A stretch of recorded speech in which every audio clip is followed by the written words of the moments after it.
പ്രേക്ഷകരെ ഒന്നടങ്കം ഞെട്ടിക്കുന്ന ഒരു അപ്ഡേറ്റാണ്. അത് പൂജ ബിഗ് ബോസ് സീസൺ 6 നിന്നും പുറത്തായിരിക്കുകയാണ്. സ്വയം ക്വിറ്റ് ചെയ്തതാണ്. അതായത് ഗെയിമിനിടയിൽ ഉണ്ടായ ഒരു പരിക്ക് മൂലമാണ് പൂജയ്ക്ക് ഇങ്ങനെ പറ്റിയത്. പൂജയ്ക്ക് സാരമായ പരിക്ക് പറ്റിയിട്ടുണ്ട് ഗെയിമിനിടയിൽ. അതാണ് പൂജ അനങ്ങാൻ പറ്റാതെ അവിടെ പവർ റൂമിൽ കിടക്കുന്നതും ആ കരയുന്നതൊക്കെ നമ്മൾ കണ്ടത്. സോ പൂജ ഇനി വാക്കൗട്ട് ചെയ്തിരിക്കുകയാണ്. ഇനി പൂജ ഉണ്ടാവില്ല. പൂജയെക്കുറിച്ച് പറയാനാണെങ്കിൽ നല്ലൊരു ഗെയിമറായിരുന്നു. ഒട്ടും പ്രതീക്ഷിക്കാതെ വൈൽഡ് കാർഡിൽ ഏറ്റവും ലീസ്റ്റ് ആയിട്ട് നമ്മൾ പ്രതീക്ഷ വെച്ചൊരു കണ്ടസ്റ്റൻ്റ് ആയിരുന്നു പൂജ. പക്ഷേ സിബിനോടൊപ്പം തന്നെ പൂജയും നല്ല പോയിൻറ്റ്സുകൾ പറഞ്ഞിട്ട് കയറി വന്നതായിരുന്നു.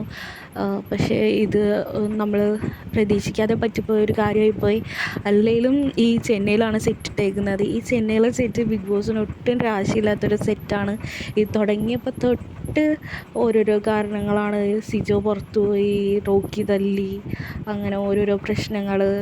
ഒരു രാശിയില്ലാത്ത സെറ്റാണെന്ന് തോന്നുന്നു ചെന്നൈയിലെ സെറ്റ്.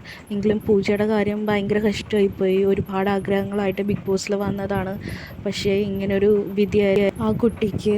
അപ്പോൾ നിങ്ങളെല്ലാവരും പൂജയുടെ ആരോഗ്യം വീണ്ടെടുക്കാൻ പ്രാർത്ഥിക്കുക. പൂജ പൂർവാധികം ശക്തിയോടെ തിരിച്ചു വരാൻ പ്രാർത്ഥിക്കുക നിങ്ങളെല്ലാവരും.